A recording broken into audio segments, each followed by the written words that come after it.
হে তরুণিয়া নওজওয়ান জওয়াকেরা, হে আমার মুরব্বিয়ানেরা, বাবারা সুরে কে দিন নামাজ, বাবারা জেনে কে দিন নামাজ। কিতাবের মধ্যে পাওয়া যায় হাবিবি আযম রাহমাতুল্লাহ আলাইহি এক সময় তিনি মস্ত বড় সুদখোর ছিলেন, এত বড় একজন সুদখোর ছিলেন। তিনি যখন ওই সুদের ইন্টারেস্টের টাকাটা আনতে যেতেন, ইন্টারেস্টের টাকা আনতে গেলে ওই বাড়িতে গিয়ে এমনকি যাতায়াতের খরচাটাও পর্যন্ত নিয়ে নিতে।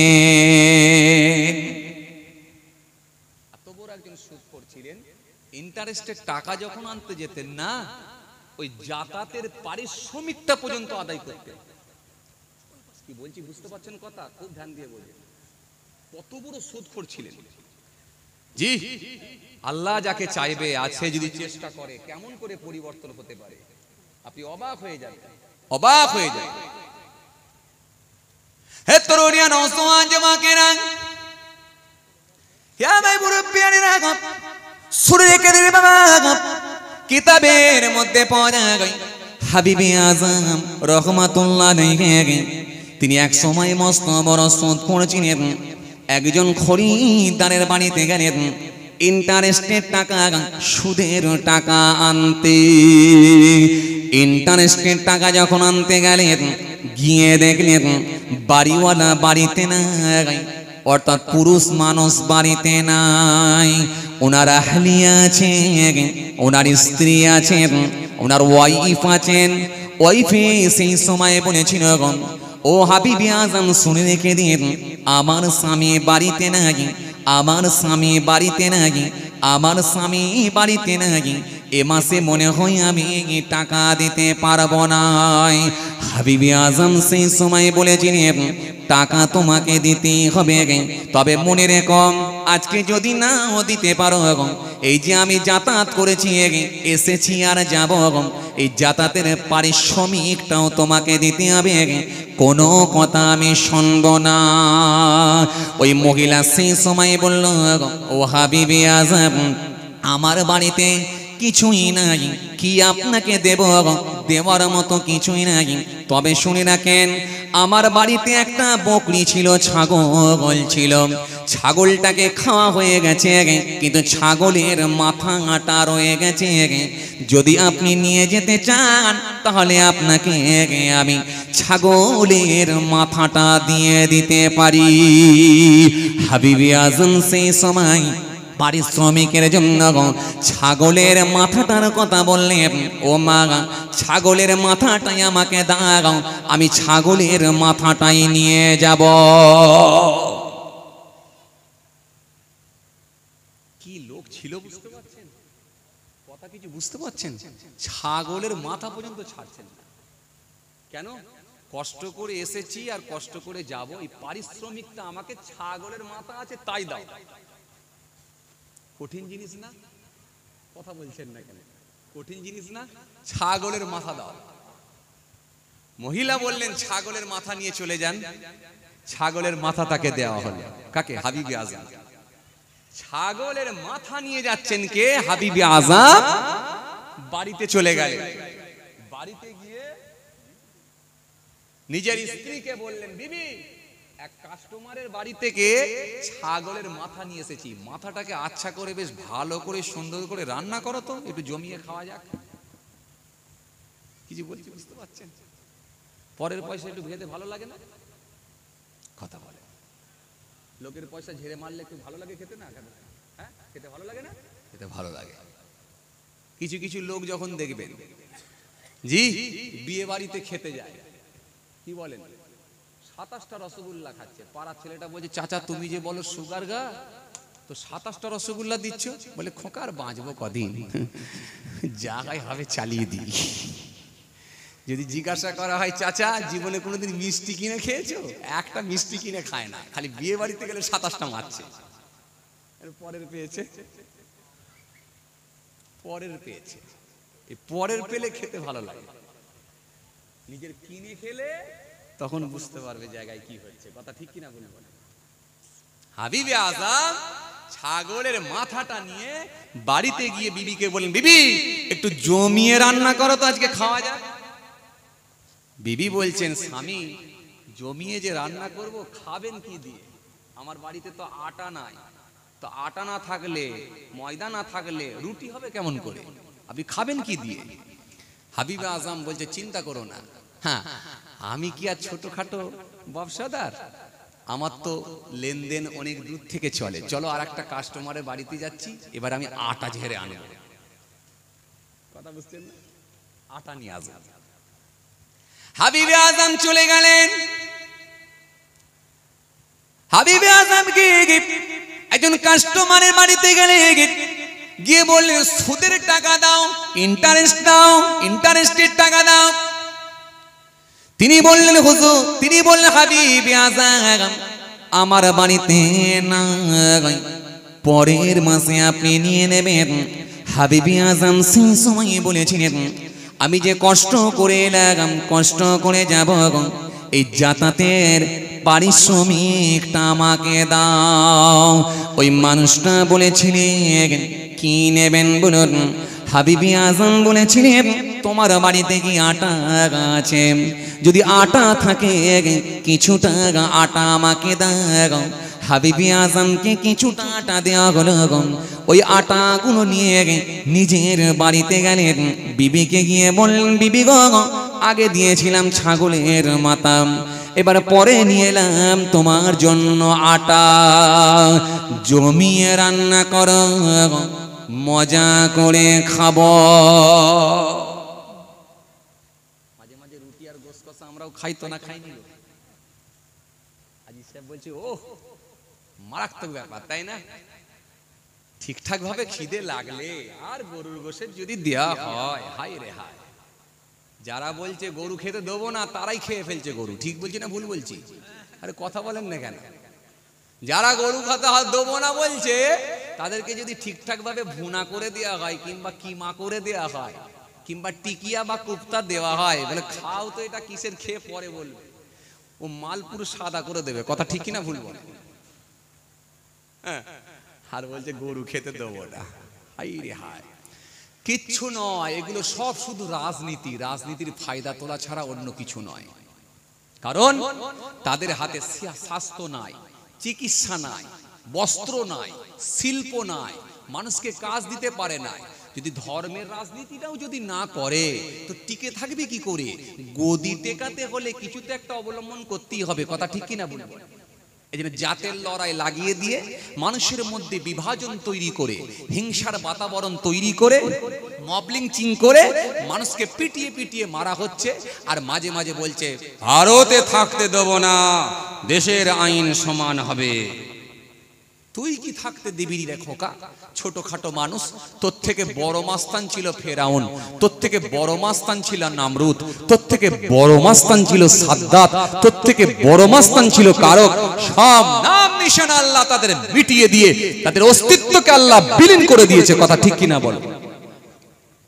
নাম হলো ফেরাউন, রেগে আগুন, তার মধ্যে অনেক গুণ। আল্লাহ বলেন, ও মুসা ছেড়ে দাও, লাগছে ওকে দারুন।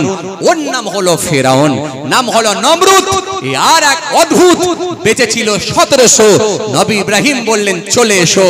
যখন সে আসলো না, আল্লাহ বলেন, ওই ইব্রাহিম আর হবে না, ছেড়ে দাও ওকে, ছেড়ে দাও। পাঠাচ্ছি আমি আল্লাহ ছোট্ট একটা মশা, বেটাকে করে দেবে পুরো সোজা। কথা বলেন না কেন আপনারা? ঠিক বলছি তো নাকি? ঠিক তো? একদম ঠিক। ঠিক বললেও ঠিক, না বললেও ঠিক। যে খবর নাও, মাস্তানি একদিন দুদিন করেনি, 1700 বছর করেছিল। তাফসীর পড়েন, আমি বাজে কথা বলার লোক না, সব আমার কাছে দলিল আছে। এই যে দেখছেন না, সব দলিল আছে। এই সব দেখছেন না, যন্ত্রপাতি জোগাড় করেছি, সব দলিল আছে, রেফারেন্স দিয়ে কথা। ألم تر إلى الذي حاج إبراهيم في ربه أن آتاه الله الملك إذ قال إبراهيم ربي الذي يحيي ويميت قال أنا أحيي وأميت قال إبراهيم فإن الله يأتي بالشمس من المشرق فأت بها من المغرب فبهت الذي كفر والله لا يهدي القوم الظالمين। তাফসীরটা পড়েন পেয়ে যাবেন, বাজে কথা বলার লোক আমি না। চলুন আবার ফিরে যাচ্ছি পূর্বে যেখানে ছিলাম। কোথায় কথা বলো, কোথায়? আটা, আটা আর গোস্ত সুন্দর করে রান্না হয়ে গেল, খেয়ে নিলি পুরো সুস্থ। কি বলেন আপনারা? আটা আর গোস্ত খেয়ে নিলি পুরো, হ্যাঁ মাথার আটা। আচ্ছা আচ্ছা, মাথার আটা, হ্যাঁ যে আর ওর সঙ্গে একটু টক দিলি খাটা। চলেন তাকান, খেয়াল করেন বাবাজি, খেয়াল করেন। আটা আর গোস্ত দিয়ে সুন্দর করে খেতে লেগেছেন কে? হাবিবে আজম। হে তরুণিয়া নওজওয়ান জমাকেরা, হে আমার মুরব্বিয়ানেরা, বাবারা শুনে কে দিন বাবা, বাবারা জেনে কে দিন বাবা। হাবিবে আজম খেতে লেগেছেন, গোস্ত আর রুটি খেতে শুরু করেছেন। হাবিবে আজমের স্ত্রী, হাবিবে আজমের আহলিয়া, তিনিও রুটি আর ছাগলের মাথা গোস্ত খেতে লেগেছেন। গোস্ত খাবেন বলে প্লেট নিয়ে বসেছেন।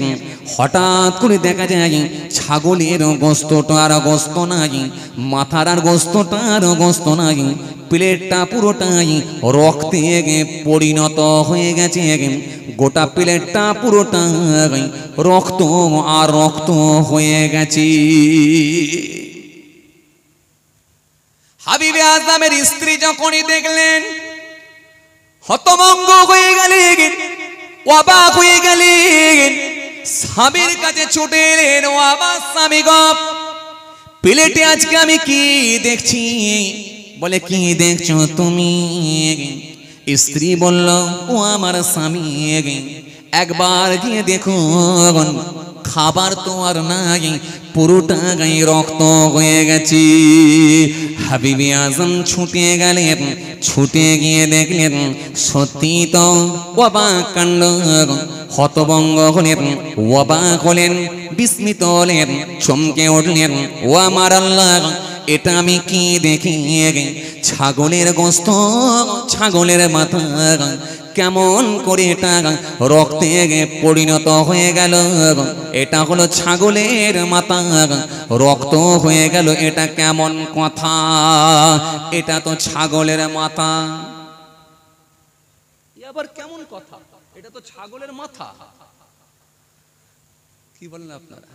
এ তো ছাগলের মাথা, এ আবার কেমন কথা? রক্ত হয়ে গেল। হাবিবে আজম বুঝতে পেরে গেলেন, না না না, এটা আল্লাহর তরফ থেকে একটা সিগন্যাল, এটা আল্লাহর তরফ থেকে একটা সিগন্যাল, এটা আল্লাহ দেওয়া একটা সংকেত। নিশ্চয় আমাকে আমার আল্লাহ আমাকে জানিয়ে দিয়েছেন, যদি এখনো আমি পরিবর্তনের ছাতায় না আসি, আগামী দিনে আমার সামনে ভয়ঙ্কর বিপদ ঝুলছে, তখন কিন্তু আর আমার আল্লাহ ছাগলও খেতে দেবেন না, আর দুনিয়ার জমিনে বাঁচতেও দেবেন না। কোন সময় আমার আল্লাহ নিঃশ্বাস বন্ধ করে দিলে খেলা শেষ হয়ে যাবে। সুতরাং এটা আল্লাহ তরফ থেকে একটা সংকেত, এখনো আমার সময় আছে পরিবর্তন হওয়ার। হাবিবে আজম তওবা করলেন, তওবা করে বললেন, ও আমার আল্লাহ, তওবা করে নিলাম, বুঝেছি বুঝেছি বুঝেছি, এটা তো তুমি আমাকে একটা সংকেত দিয়েছ, সিগন্যাল দিয়েছ, বুঝেছি বুঝেছি বুঝেছি, কোনো দিন আর সুদ খাবো না। যে সমস্ত কাস্টমারের সঙ্গে আমি টাকা পেতাম, ইন্টারেস্টের টাকা আজ থেকে ওয়াদা করলাম আর নেব না। কিছু বোঝা যাচ্ছে কথা? হ্যাঁ, বোঝা যাচ্ছে কিছু কথা? আর আমি ইন্টারেস্টের টাকা নেব না। হাবিবে আজম সেই সময় থাকতে না পেরে চমকে উঠলেন, চমকে উঠে সিদ্ধান্ত নিলেন, সুদ আমি আর খাবো না, ইন্টারেস্টের টাকা আমি আর খাবো না। কথা দিলাম আমি আল্লাহ, তওবা করলাম, আজ থেকে আর সুদের সঙ্গে কোনো লেনদেন থাকবে না। আমি দেরি না করে বাসরার জমিনে গিয়ে হাসান বাসারি হুজুরের হাতে হাত দিয়ে তওবা করব। এই জন্য সুদ খাওয়া আমার আল্লাহ হারাম করে দিয়েছে। কোরআন স্পষ্ট ঘোষণা দিয়েছে, ইয়ামহাকুল্লাহুর রিবা ওয়া ইউরবিস সাদাকাত আল্লাহু লা ইউহিব্বু কুল্লা কাফারিন আযীম। আল্লাহ সুন্দর করে বললেন, সুদকে আল্লাহ ধ্বংস করেন আর দান সাদকাকে আল্লাহ বৃদ্ধি করেন। সুদকে আল্লাহ ধ্বংস করেন আর দান সাদকাকে আল্লাহ বাড়িয়ে দেন। আর পাপী লোকেদেরকে আল্লাহ কখনো ভালোবাসেন না। নবী জানিয়ে দিলেন, লাআনা রাসূলুল্লাহ সাল্লাল্লাহু আলাইহি ওয়াসাল্লাম আকিলা তিবা মুকিলা ওয়া কাতিবা ওয়া শাহিদাইহি ওয়া ক্বালা হুম সাওয়াউন। আল্লাহ নবী বললেন, সুদ খাওয়া, সুদদাতা, সুদের দুইজন সাক্ষী, পাপের ক্ষেত্রে এরা সকলেই সমান। সুদখোরের উপরে আল্লাহর লানত, আল্লাহর লানত, আল্লাহর লানত, আল্লাহর লানত। নবী আরো সুন্দর করে বললেন, হাদিস পাকের মধ্যে বলেছেন, সুন্দর করে বলেছেন, লা ইয়াদখুলুল জান্নাতা লাহাবুন নাবাতা মিনাশ শুতি ওয়া কুল্লু লাহমিন নাবাতা মিনাশ শুতি কানাতিন নার আউলা বিহি। আল্লাহ নবী বললেন, জেনে শুনে যদি এক জাররা পরিমাণ হারাম খাদ্য ভিতরে ঢুকে যায়, জেনে শুনে যদি এক জাররা পরিমাণ হারাম খাদ্য শরীরে ঢুকে যায়, আমি রাসূলুল্লাহ বলছি ওই শরীরটা কখনো জান্নাতে যাবে না, জান্নাতে যাবে না, কখনো জান্নাতে যাবে না। তাহলে আপনাদেরকে আমি কি বলেছিলাম, সুদ যদি খাওয়া হয়, দুরাকাত যদি নামাজ পড়া হয়, মুখে যদি দাড়ি ছাড়া হয়, আসলে কিন্তু লোকটা অরিজিনাল না, ডেমোমাল। ডেমোমাল এই জন্য বললাম, কারণ যার ভেতরে হারাম খাদ্য ঢুকে গেছে ওই শরীরটাই তো জান্নাতে যেতে পারে না। এবার একটা কথা বলি, আপনারা কি আমার উপর রাগ করছেন? একটু জোর করে বলেন। বিশ্বাস করেন তওবা, আমি আপনাদেরকে বলিনি, আপনাদের সঙ্গে আমার কোনো ঝগড়াঝাটি নেই, আল্লাহর রাস্তে বলছি, আমি আপনাদেরকে বলিনি। আপনাদের সঙ্গে আমার কোনো মনোমালিন্য নেই, কাউকে ইন্ডিকেট করে বলিনি, কারণ আমাকে নিয়ে এসেছেন দুটো হক কথা বলার জন্যই। কথা ঠিক বলছি না ভুল বলছি? যেটা হোক একটা পাঠ নিয়ে আমাকে ধরতেই হবে, দুটো হক কথা বলতেই হবে। দায়িত্ব দিয়েছেন নবী, উলামা উম্মতি কাআমবিয়া বানি ইসরাঈল। আমার উম্মতের হাক্কানি আলেমরা হলো বানি ইসরাঈলের নবীদের ন্যায়। সুতরাং আপনারা ভালোবেসে নিয়ে এসেছেন দুটো হক কথা শোনার জন্য, আর আমার সীমিত জ্ঞান বুদ্ধি থেকে বাল্লিগু আন্নি ওয়ালাউ আয়া এই দিকে লক্ষ্য করে দুটো হক কথা বলার চেষ্টা করছি। সুতরাং যার ভেতরে যেটা ঢুকে আছে আমরা ছেড়ে দেব, কিন্তু আমার উপরে যেন কেউ রাগ করবেন না, কাউকে আমি ব্যক্তিগত ইন্ডিকেট করে বলছি না। কথা কিছু বোঝা গেল? এই কথা বলছেন না কেন? কিছু বোঝা গেল? আসেন এবার, আসেন এবার আপনাকে আমি একটা কথা বলি, শোনেন। সুদ ছাড়া কিন্তু মানুষ নাই। সুদ যদি নাও খান, হারাম ছাড়া, হারাম খাওয়া ছাড়া কোনো মানুষ নাই। আমাদের সমাজে এমন কিছু ব্যবসা আছে যেগুলো আমরা করছি হালাল, কিন্তু খাচ্ছি আমরা হারাম। বলবেন ভাইজান সেটা আবার কেমন করে? এখনই আপনাকে বুঝিয়ে দেব কি করে, মাত্র 1 মিনিট সময় দেন। ব্যবসা করছেন হালাল, কিন্তু খাচ্ছেন, খাচ্ছি আমরা। আরে কথা বলছেন না কেন? রাগ করছেন নাকি? তওবা তওবা, আমি আবার বলছি, আমি আপনাদেরকে বলিনি, আপনারা রাগ করছেন কেন? তবে একটু কথাবার্তা বলেন আমার সঙ্গে, নাকি ছেড়ে দেবো? ছেড়ে দেবো কি? জোরে বলেন ছেড়ে দেবো? তাহলে একবার তাকবীর দেন, নারে তাকবীর। আরো জোরে দেন, নারে তাকবীর। আরো আওয়াজ দেন, নারে তাকবীর। ব্যবসা করছি আমরা হালাল, খাচ্ছি হারাম। এবারে বলবেন সেটা কেমন করে? মনে করুন আপনি একটা লুঙ্গির দোকান করেছেন, লুঙ্গি বিক্রি করছেন, দাম রেখেছেন 250 টাকা। শুনছেন? দাম রেখেছেন 250 টাকা, কিনেছেন আপনি 200 টাকা, কিন্তু দাম বলছেন কত? জোরে বলো। 250 টাকা। কাস্টমার যখন আপনাকে দেখে বলল, ভাই এটা 250 টাকায় নেওয়া যাবে না, দেবো তোমাকে আমি 200 টাকা। এই দামাদামি করেন তো আপনারা? করেন তো? হ্যাঁ, দামাদামিও করবেন। দামাদামি করাটাও কিন্তু নবীর সুন্নত। খালি মিষ্টি খাওয়া সুন্নত, ও বাবাজি গাঁটের ওপর লুঙ্গি পরা সুন্নত। আমার নবীর অনেক সুন্নত আছে যেগুলো ঘুরে ঘুরে বেড়াই, আমাদের আনাচে কানাচে আমাদের কাছে কাছে ছড়িয়ে আছে, যেগুলো না জানার কারণেতে আমরা ধরতে পারি না। এই জন্য সবটাই হলো সুন্নাত। এই জন্য বাজারে যখন যাবে দামাদামি করবেন। কেন? আমার নবী বলেছেন দাম করে কেন? দাম করে কিনলে কি হয়? নিজের ভেতর থেকে অহমিকা, অহংকারটা দূরে চলে যায়।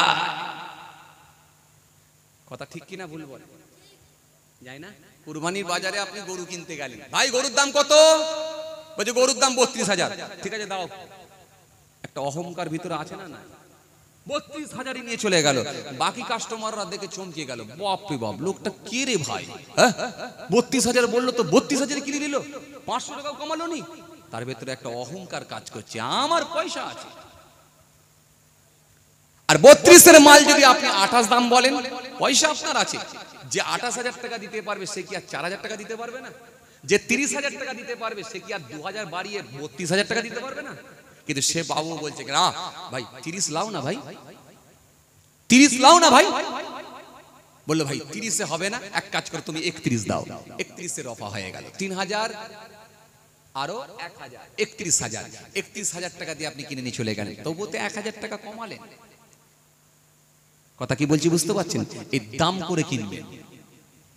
আর একটা কথা আপনাদের বলে দিই, জি আর একটা কথা আপনাদের বলে দিই, মার্কেটে যখন আপনি দেখবেন কোনো রিস্কার প্রয়োজন হবে, কোনো ভ্যানের প্রয়োজন হবে, বোদরা বাজার থেকে বাড়ি আসবেন, একটা রিস্কা ভাড়া করছেন, একটা জয়ীফ লোক, রুগ্ন মানুষ, জীর্ণ মানুষ, দুর্বল ব্যক্তিকে ভাড়া করার চেষ্টা করুন। বলবে হুজুর ও তো তাড়াতাড়ি পৌঁছাতে পারবে না। হ্যাঁ, তাড়াতাড়ি পৌঁছাতে পারবে না বলি তো আপনাকে বলছি ওই লোকটাকে ভাড়া করুন। যদি বলেন কেন, ওকে করলে লাভ কি হবে? ভাই এতক্ষণ পর্যন্ত যে লোকগুলোকে ভাড়া করেছিল খরিদ্দারগুলো, সব হয়তো সবল ছিল, সব হয়তো মোটা সোটা ছিল, সব হয়তো চাঙ্গা ছিল, কিন্তু একটা বয়স্ক লোক, সেও ভ্যান নিয়ে দাঁড়িয়ে আছে, রিস্কা নিয়ে দাঁড়িয়ে আছে। ওই লোকটা দুর্বল বলে, জীর্ণ বলে, অসুস্থ বলে, রুগ্ন বলে হয়তো সকাল থেকে তার একটাও ভাড়া হয়নি। কিন্তু আপনি যদি ওই রিস্কাটাকে ভাড়া করে যদি বলেন বোদরা থেকে আমার কি আরাকপুর, নেওরা, তাই তো? হ্যাঁ, নাওরা তো, নাওরা আরাকপুরে পৌঁছে দাও তো, এই নাওরাই পৌঁছে দাও তো।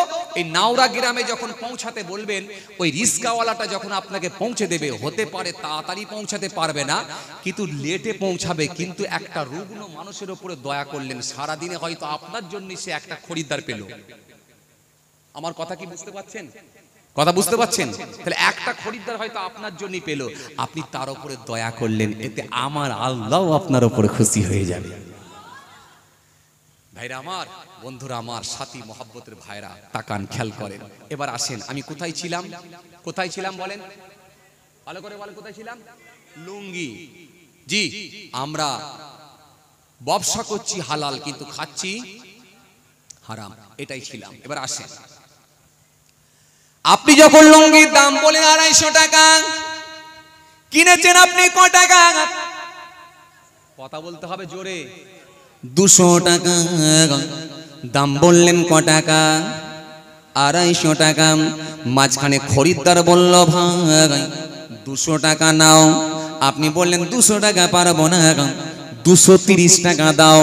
খরিদ্দার বলল ভাই 230 পারবো না, আপনাকে 200 টাকাই দেব। শেষে আপনি বললেন ভাই 230 যদি নাও পারো, অন্তত আমার কেনা দামটাই দাও, 220 টাকা দিয়ে নিয়ে যাও। 220 টাকায় যখন বিক্রি করলেন, টাটকা আপনি একটা মিথ্যা বললেন। আরে কথা বলছেন না কেন? এই টাটকা মিথ্যে কথা কি অনেক সময় হয়? কথা বলে না, কথা বলে না। হাই সর্বনাশ, বলেন কি? বলছে শতকরাই 99 ভাগ হয়। কথা বুঝতে পারছেন? তার মানে খেলেন কি এবারে বলেন, জোরে বলেন। টাটকা মিথ্যা বললে কি হলো? জোরে বলেন। টাটকা মিথ্যা বলে হলো কি? জি, জি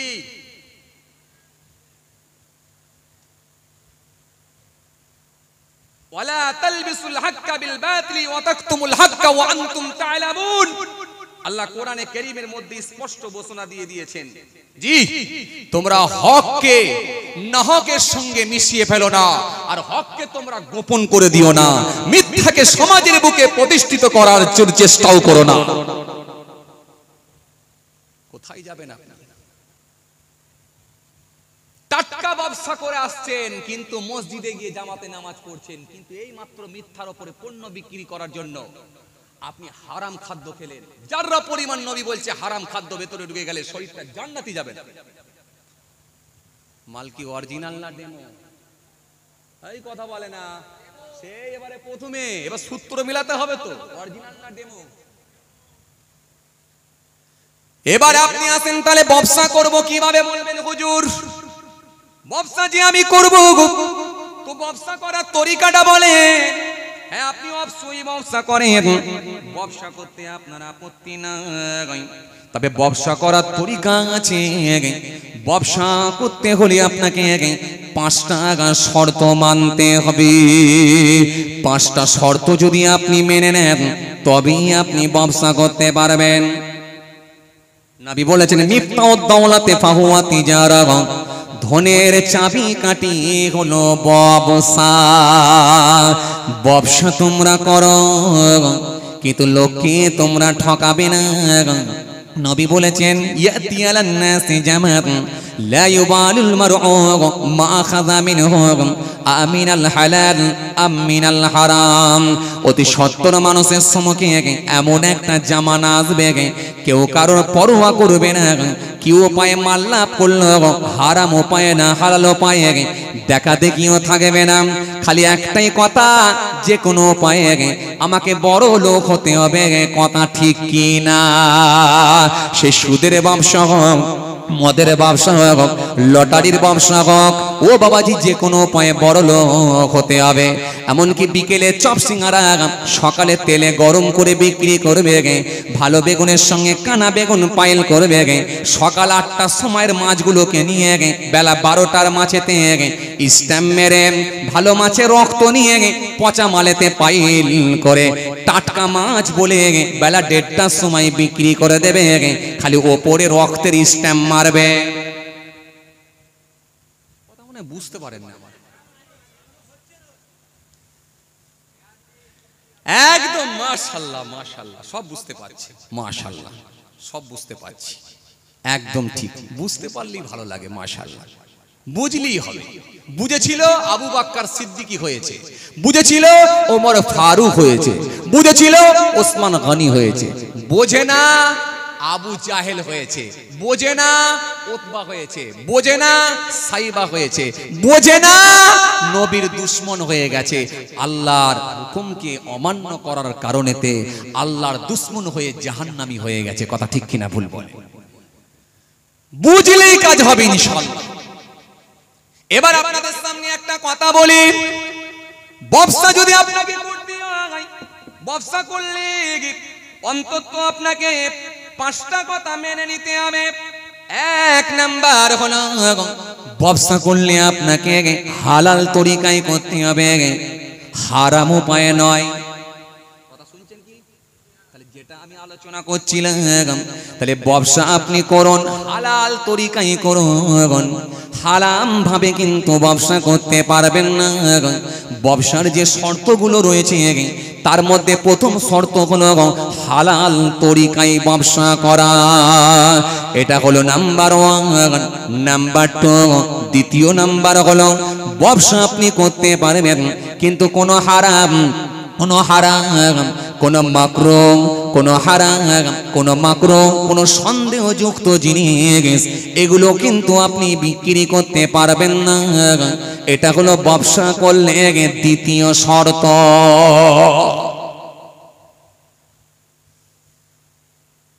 কথা কিছু বুঝে যাচ্ছে বাবাজি? দ্বিতীয় নাম্বার কি? দ্বিতীয় নাম্বার কি? কথা বলো। দ্বিতীয় নাম্বার হারাম।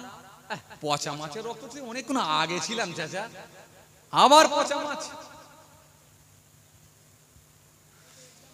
হ্যাঁ ঠিক ঠিক ঠিক ঠিক, মাশাআল্লাহ ভালো লেগেছে। রাত কটা বাজছে জি?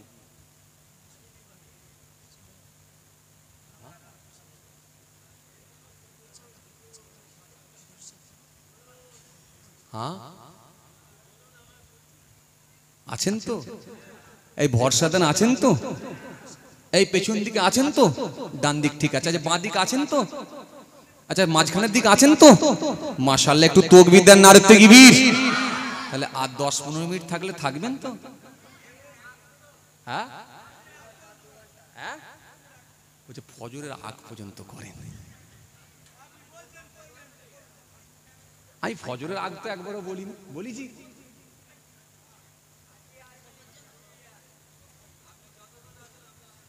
ও ভাই বলছে যতক্ষণ আপনারা আছেন, আপনি যতক্ষণ আছেন আমরা ততক্ষণ আছি। তাহলে আমি দাঁড়িয়ে পড়ছি। হ্যাঁ হ্যাঁ এই মরেছে বলে থালি তো শেষ হয়ে যাবে। 3টে ভাই বলে আবার 3টে। আচ্ছা থাকবেন তো? এই জোর করে বলেন। মাশাআল্লাহ আলহামদুলিল্লাহ। এই আর 3টে পর্যন্ত করলে আমার 3 জন হয়ে যাবনি তো? এনাকে যেতে দেবনি, হাজি সাহেব আমার খুব মহব্বতের লোক, যাবে না আমাকে ছেড়ে। আর আমাদের হাফেজ সাহেবও যাবে না আমাকে ছেড়ে, ভাইজান একা থাকবে আমি যাবনি, রয়ে যাবে। আর 3 জন হয়ে যাবনি তো? মাশাআল্লাহ। তাহলে আপনারা ঠিক বলছেন তো? 10-15 মিনিট থাকবেন তো? একটু তাকবীর দেন, নারে তাকবীর। সবাই মিলে দেন, থাকবেন তো? জোরে বলেন থাকবেন তো? যা থাকবেন না হাত তুলুন। কটা হলো গো? খুব বেশি তো হয় না। আর কিছু ছেলে চালাক আছে, তারা বলছে হুজুর হাত ফাত আমরা তুলি না, কে যে হাত তুলেছে সেই ঠকেছে। কথা ঠিক কি না? বলে ভাই সকল জব কার্ডের কাজ নেবে বলে আছি, বলে ভাই সকল ইন্দিরা আবাসনের ঘর নেবে বলে আছি, বলে ভাই সকল কন্যাশ্রী নেবে বলে আছি, ভাই সকল স্বাস্থ্যসাথী কার্ড নেবে বলে আছি, ভাই সকল রূপশ্রী নেবে বলে আছি, ভাই সকল এনআরসি নেবে তাও বলছে আছি। এনআরসি বোঝেন? বোঝেন? বলছে আছি। এখন আসামের লোকেরা বলছে ভাই লুবুনি লুবুনি, হ্যাঁ কোম্পানি বলছে আর তো হবে নি। উত্তরপ্রদেশের লোক বলছে লুবুনি লুবুনি, কোম্পানি বলছে হাত তুলে বলেছিলে এখন তো আর হবে নি। হাত তুলে বলেছিলে মানে কি? ভোট তো দিয়েছিলে, এখন তো আর হবে নি। কিন্তু বাংলার লোক বিরাট চালাক ভাই, ওরা বলে ওতে নাই, দিল্লি থেকে আসবে দেবে খাবো, দিল্লি থেকে আসবে তোমাদের চকচকে মাথা দেখতে যাব, দিল্লি থেকে আসবে হেলিকপ্টার দেখতে যাব, 200 করে হলদে কালারের নোট মারবে পকেটে ভরবো, যা দেবে তাই করব, ভোট কিন্তু অন্য জায়গায় মারবো। কিন্তু সমস্যা কি জানেন? ওই ঘোলা পানি থেকে আবার কিছু পরিষ্কার পানিতে ঢুকে গিয়ে এরাও আবার পানি গোলাতে শুরু করেছে। ঘোলা পানি থেকে কিছু মাল ঢুকে গেছে তো ও যেখানে যায় সেখানে ঘুলে দেয়। কথা বুঝছেন না?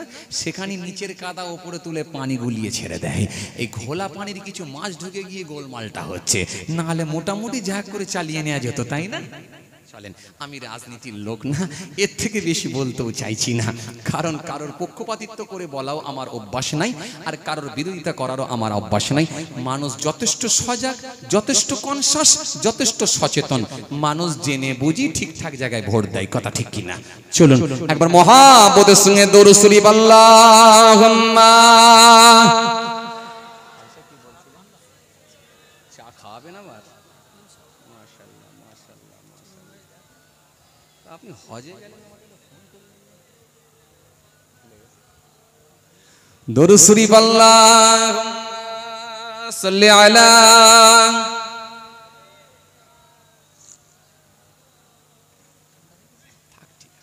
সাইয়্যিদানা সাল্লাল্লাহু আলাইহি ওয়াসাল্লাম। মালিক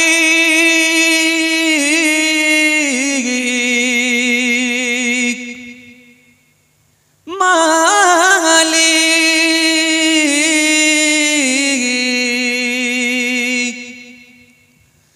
মালিক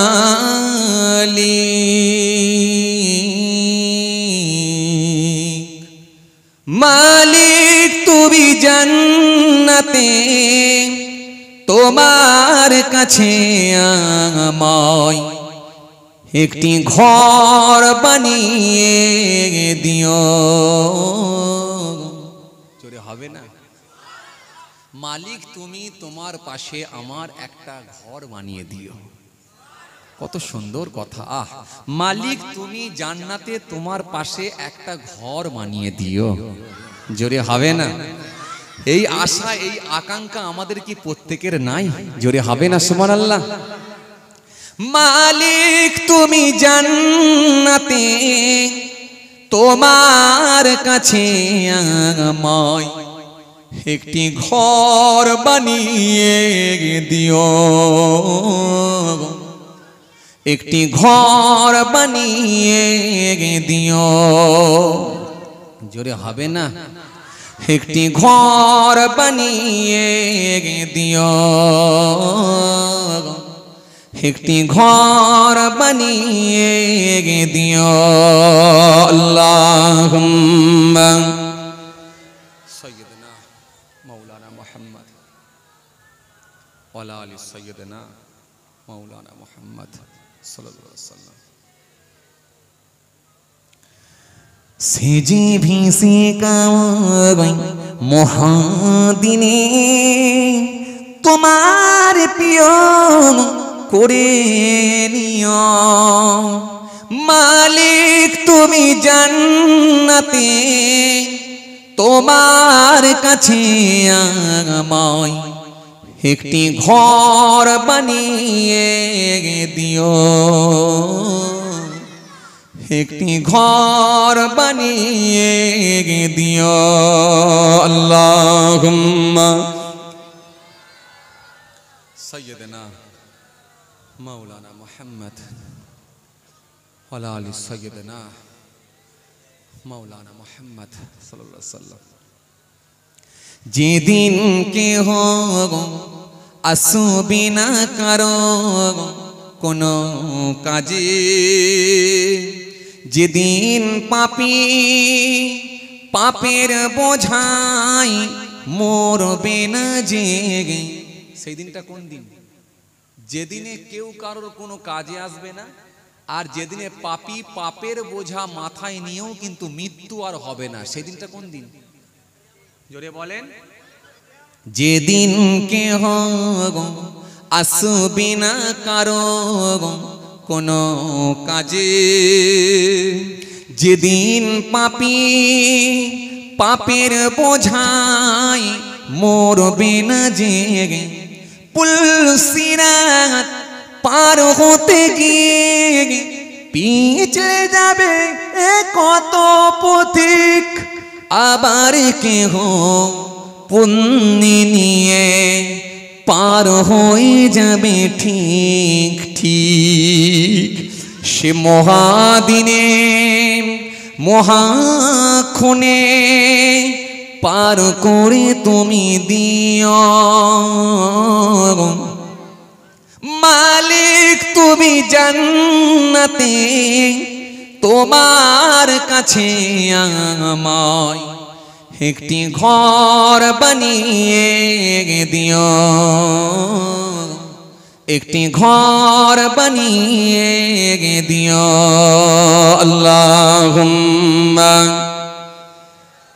সাইয়্যিদনা মাওলানা মুহাম্মদ ওয়া আলা আলি সাইয়্যিদনা মাওলানা মুহাম্মদ সাল্লাল্লাহু আলাইহি ওয়াসাল্লাম। হে তরুণিয়া নওজওয়ান জামাকেরা, ইয়া মাই মুরব্বিয়ানেরা, বাবারা শুনে খেয়ে দিন বাবা। যে কত আলোচনা করতে করতে এলাম, তাহলে ব্যবসা করলে 5টা শর্ত আপনাকে মানতে হবে।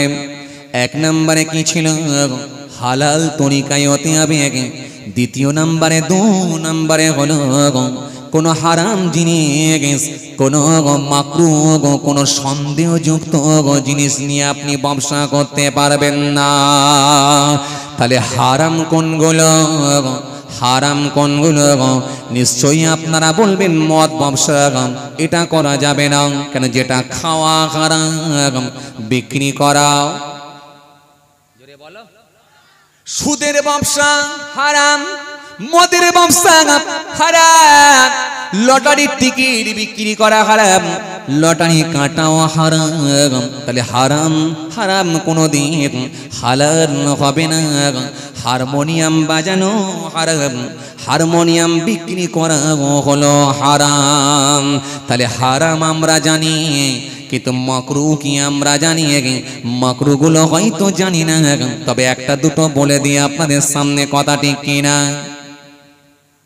আপনাদের এলাকার অনেক লোক হতে পারে, অন্য এলাকার মানুষ হতে পারে, অনেক বয়োজ্যেষ্ঠ মুরব্বী চাচারা দেখবে 5 ওয়াক্ত নামাজি, অথচ কেউ পান দোকান চালায়, কেউ দেখবেন স্টেশনারি দোকান চালায়, পান দোকান চালায়, চাও রেখেছে, পানও রেখেছে, বিস্কিটও রেখেছে, বাবা জিপে কারির বিস্কুট রেখেছে, লজেন্স চকলেট রেখেছে, সাথে দেখবেন বিড়িও রেখেছে, সিগারেটও রেখেছে। এই বিড়ি যদি খাওয়া মাকরু হয় তাহলে মনে রাখবেন বিক্রি করাটাও মাকরু। তাহলে মাকরু যদি হয়, ওই পয়সা নিয়ে যদি ভিতরে ঢোকানো হয়, আসলে মাসলাই কোথায় যেতে পারে একবার ভাবুন তো ভাই। কেননা যেটা বিক্রি করা হারাম, যেটা খাওয়া হারাম, বিক্রি করাও হারাম। যেটা খাওয়া মাকরু, সেটা বিক্রি করাও জোরে বলো মাকরু। মাকরুর দুটো ভাগ আছে, একটা হলো মাকরুয়ে তাহরিমি আর একটা হলো মাকরুয়ে তানজিহি।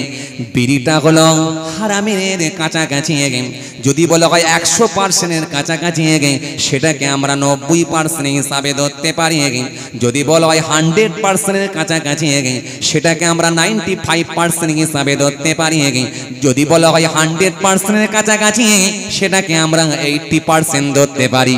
তাহলে যেটা 80% 90% অন্যায় হয় বিড়ি খেয়ে, হারামের যদি কাছাকাছি হয়, তাহলে ওই পয়সা বিক্রি করে খাওয়ার কি দরকার ছিল একবার বলুন ভাই।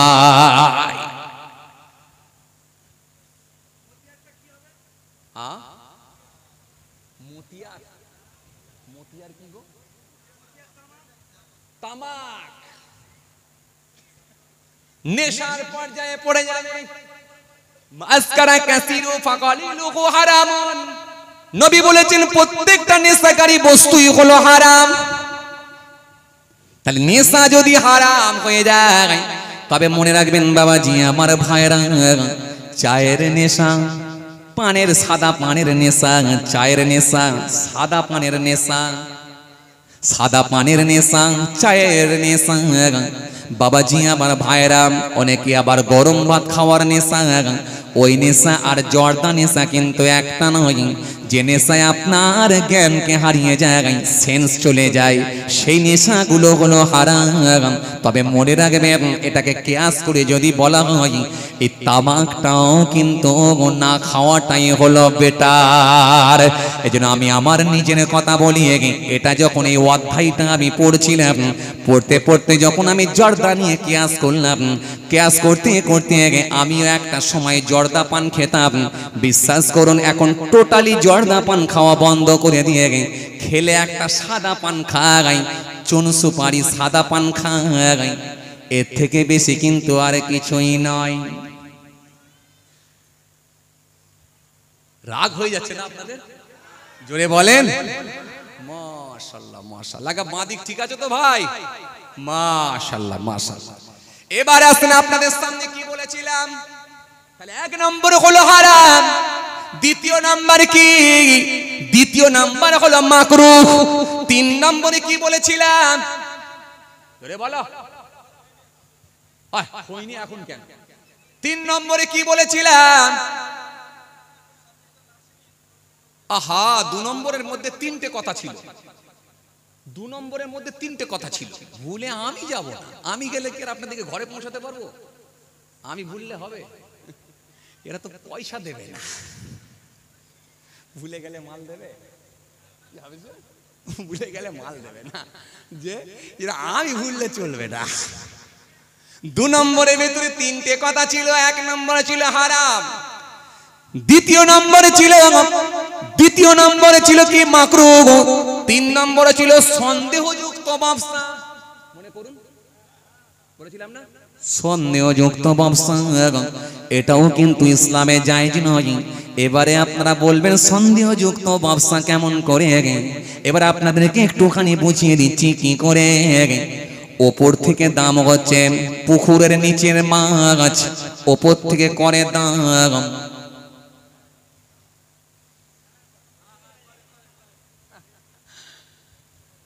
লাগবেই লাগবে, 100% লাগবে, মিস হবে না।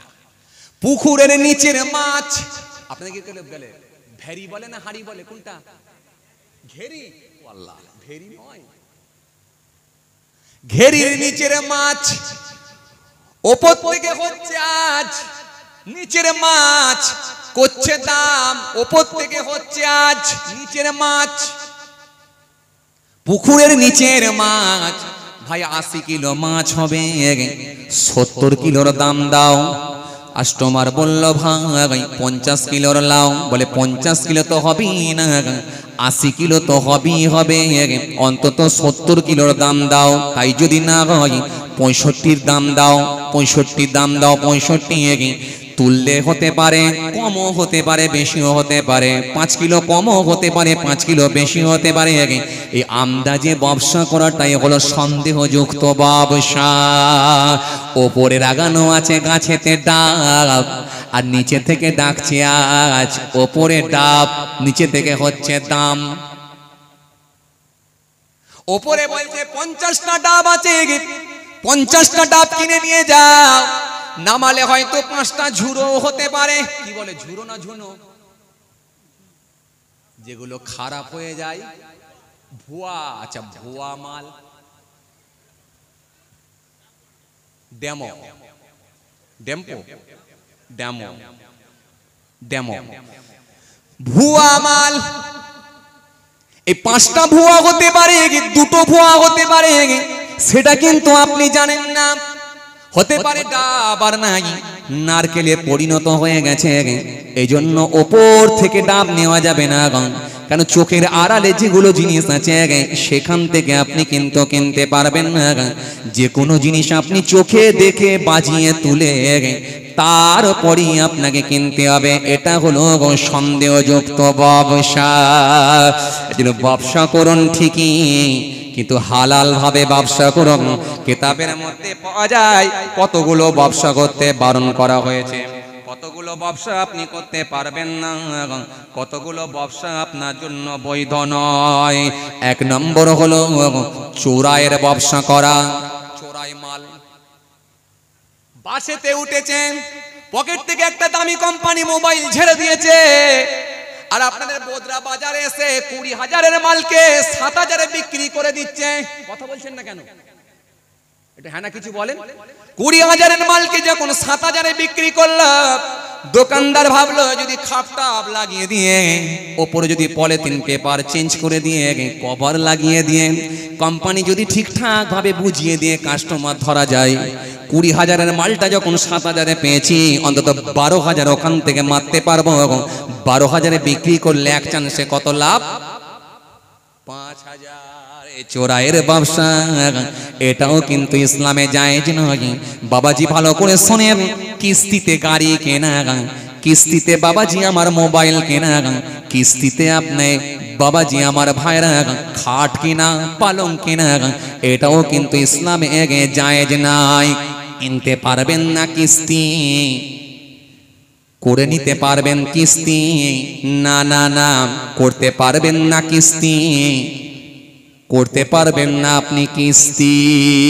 কিস্তিতে মাল কিনতে পারবেন না, কিস্তিতে মাল কেনা বৈধ নয়। তবে মাল যদি কিনতে হয় বাবাজি কিস্তিতে নয়, সেটা হলো চুক্তিতে কিনতে পারবেন, চুক্তিতে, কিন্তু কিনতে পারবেন না কিস্তিতে। করতে পারবেন চুক্তি, কিনবেন না আপনি কিস্তি। কিস্তি বোঝেন তো? কথা বলে না। আপনাদের এখানে স্যার কি বারে আসে টাকা নিতে? বন্ধনের লোনের টাকা কি বারে নিতে আসে?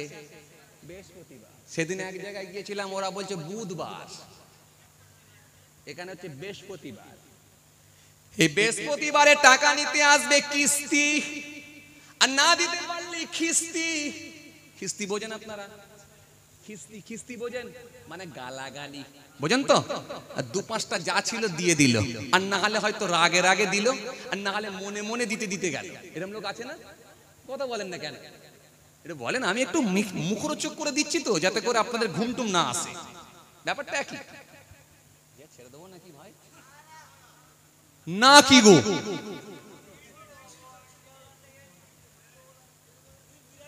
সর্বনাশ করেছে। চাচা কি বলছে দেখেছেন? আল্লাহু আকবার। চাচা কি বলছে বুঝতে পারছেন? তবু চাচার একটাও সামনের দাঁত নেই। মাশাআল্লাহ মাশাআল্লাহ। তবুও চাচা বলছে থাকবো। আমি বুঝাতে চাইছি এই বয়সের লোক তবুও বলছে থাকবো, একটাও সামনে দাঁত নেই। মাশাআল্লাহ, কত বয়স হয়েছে তারপরও দেখেন বলছে থাকবো। চাচাকেও ঘুম ধরে না। মাশাআল্লাহ মাশাআল্লাহ মাশাআল্লাহ। আল্লাহ কবুল করে, আল্লাহ কবুল করেন। অনেক মানুষ, অনেক মানুষ আল্লাহ কবুল। হ্যাঁ, ভ্যানেতেও লোক।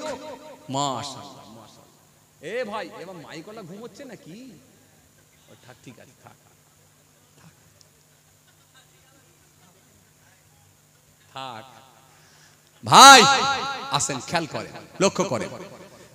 তাহলে বাবাজি আমার ভাইরা খেয়াল করেন, লক্ষ্য করে বোঝার চেষ্টা করে। তাহলে কিস্তিতে মাল কিনতে পারবেন না, যেটাতে খিস্তি খেতে হবে এই মাল আপনি কিনতে পারবেন না। তবে চুক্তিতে কিনতে পারবেন, কিন্তু কিস্তিতে নয়। কেন? আপনার এটা প্রয়োজন পড়ে যায় না। আপনি লোন করে বাড়ি করবেন, কে করতে বলেছিল?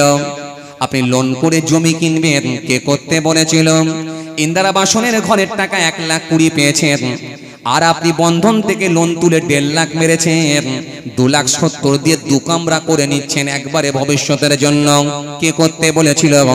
এখন 1 কামরায় থাক, পরে আবার টাকা জমিয়ে জমিয়ে আল্লাহ করালে আর 1 কামরা করবেন। কিন্তু একই সঙ্গে আপনি লোন তুলে কেন করবেন? এটাই হয়ে যাবে আপনার জন্য একটা গালাগালি খাবার রাস্তা। এজন্য ইসলাম এটা হুকুম দেয় না, এটা কিন্তু ইসলাম পারমিশন দেয় না। কিস্তিতে নয়, চুক্তিতে করুন। চুক্তিতে আপনার জন্য জায়েজ, কিন্তু কিস্তিতে নয়। এবারে চুক্তিটা কেমন একটু বুঝিয়ে দিই। মনে করুন আপনি একটা মোটরসাইকেল কিনবেন, মোটরসাইকেলটার দাম হলো 90,000 টাকা। ক টাকা? জোরে বলো। 90,000 টাকা। পকেটে আছে 50,000 টাকা। ডাউন করলেন 50,000 টাকা। মাল কিনছেন 90,000 টাকা। 90,000 টাকার গাড়ি কিনছেন, 50,000 টাকা জমা দিয়েছেন। বাকি রইল ক টাকা? জোরে বলো। 40,000 টাকা। আপনি কোম্পানির সঙ্গে বা ম্যানেজারের সঙ্গে, মালিকের সঙ্গে কথা বললেন, ভাই এই 40,000 টাকা আমার ডিউ রইল, এটা আমি 6 মাস পরে দেব, কি 1 বছর পরে দেব? কিস্তিতে আমি করব না। আমি যদি 6 মাস পরে তোমার টাকা পেমেন্ট করে দিয়ে গিয়ে, কি 1 বছর পরে যদি তোমার টাকা দিয়ে গিয়ে, কিংবা এই 40,000 টাকা যদি আমি দুটো পার্টে দিই, 6 মাসে 20,000, আরো 6 মাসে 20,000, 40,000 টাকা মোট আমি 1 বছর টাইম নিলাম। এর জন্য তোমাকে ক টাকা বেশি দিতে হবে বলো? ম্যানেজার আপনাকে বলল এর জন্য 10,000 টাকা বেশি দিতে হবে। আপনি বললেন ভাই 10,000 নয়, এটা তুমি 5,000 করো। বলতে সে বলল না 10,000, রফা হলো 8,000। আপনি জেনে গেলেন 8,000 টাকা আমার লাগবে, এটা চুক্তি হয়ে গেল। কিন্তু 1 মাস যদি আপনি দিতে না পারেন, পরের মাসে দেখবেন আপনার ইন্টারেস্ট বেড়ে যাবে। 2 মাস যদি না দিতে পারেন, পরের মাস 3 মাসের বেলায় ইন্টারেস্ট বেড়ে যাবে। এই ইন্টারেস্টের জন্য সুদ হয়ে গেল। এটা কিন্তু আপনি খেতে পারবেন না, কিনতে পারবেন না। বরং আপনি জেনে বুঝে যদি চুক্তি করে কিনতে পারেন, এটা কিন্তু ইসলাম আপনার জন্য অনুমতি দিয়েছে। তাহলে কিনবো না আমরা কিস্তিতে, কিনবো আমরা চুক্তিতে। বোঝা গেল? কথা বলে না, বোঝা গেল? আচ্ছা, মূল আলোচনায় কোথা ছিলাম বলেন তো? কোথা থেকে ছেড়ে এলাম আজ? ঢালায় রক্ত, হ্যাঁ, চোরাই ব্যবসা। আচ্ছা, কথা সত্য? কোথা ছিলাম ভাই? মূল আলোচনায় ছিলাম কোথায় বলুন? মূল পাঠ নিয়ে যেখানে ছিলাম। কেন আপনাদের সকালে গিয়ে এই বিকালে মাছাই মনে পড়বে, বলে হুজুর এদিক ওদিক ঘুরিয়ে দিয়ে আগেরটা মনে ভুলে গেল, সুরসুর করে বেরিয়ে গেল। হাবিবে আজম রহমাতুল্লাহ আলাইহি চাচা ঠিক ধরিয়ে দিয়েছে কোন জায়গায় ছিলাম।